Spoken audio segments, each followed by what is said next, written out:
Well, it's May, and that means it's college graduation season. And we've got great financial advice today for college grads who are going to be starting their first job. And it can seem daunting when the bill and debt, the bills and the debt, they're all piling up. Now, Dewey Steffen is with us now, the CEO and Chief Investment Officer with Great Lakes Wealth. Good morning, Dewey. Thanks for being with us. Kevin, good morning. It's great to see you. Thank you for having me. Well, first off, what would you tell college graduates right now? They're just trying to make it financially in their first job. What advice would you give them? Well, first, I'm going to tell them, congratulations, you made it. So 2 thumbs up, way to go. And now, after you celebrate for a weekend, get into it. Get that job, start that career, and start a plan for your financial future. Now, is there everything just seems to cost more, rent is up, homes are way up. I mean, I know everybody can be different, but is there like an area where you say, yeah, that salary is too low, or here's a good range that you should look for when starting out? Well, again, I think it depends on the industry, right? And it depends on the individual. But in general, you hit it right on the head. This is a time of high inflation. Prices are high across the board, but wages are keeping up with them. So there should be a complement to what things cost to what you're going to get with that first job offer, and if you accept it. Well, everybody needs some sort of an emergency fund, too. Do you have any advice or tips on how to get started on that, or how much that maybe you should have in an emergency fund?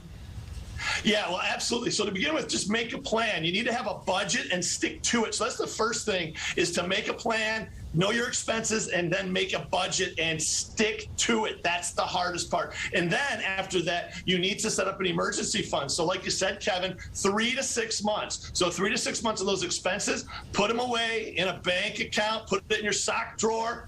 If you're living with mom and dad, just don't tell mom where it is, and start with that, okay?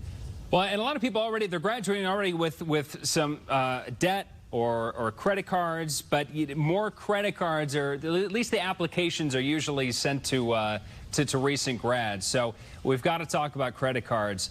Are they a good idea? Are they a bad idea? Should you just throw those offers in the trash? What do you think?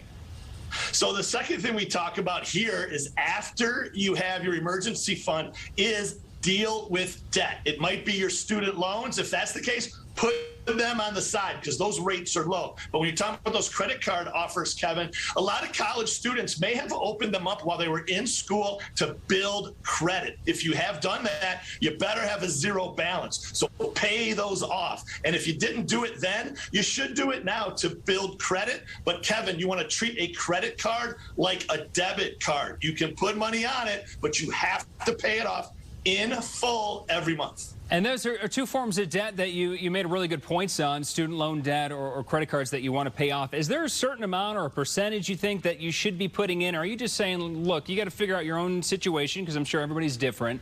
But is there a certain amount that you think that people should be putting in toward debt, credit card, or student loan debt?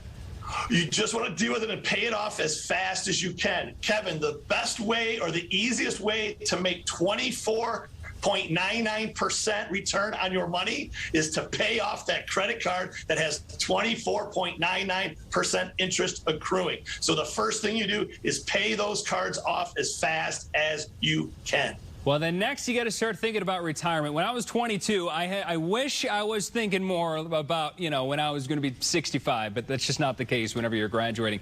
What do you have to say about people who want, about retiring or setting up a retirement plan when you graduate?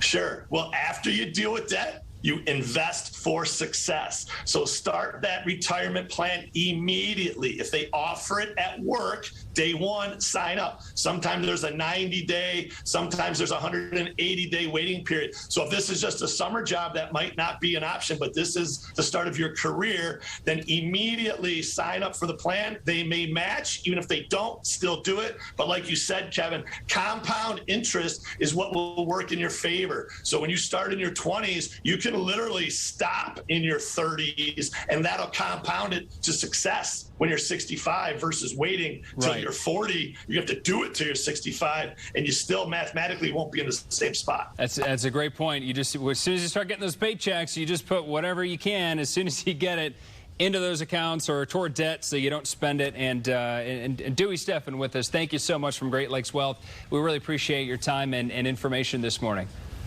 My pleasure. Thanks again for having me. We'll see you again. And congrats to all the graduates.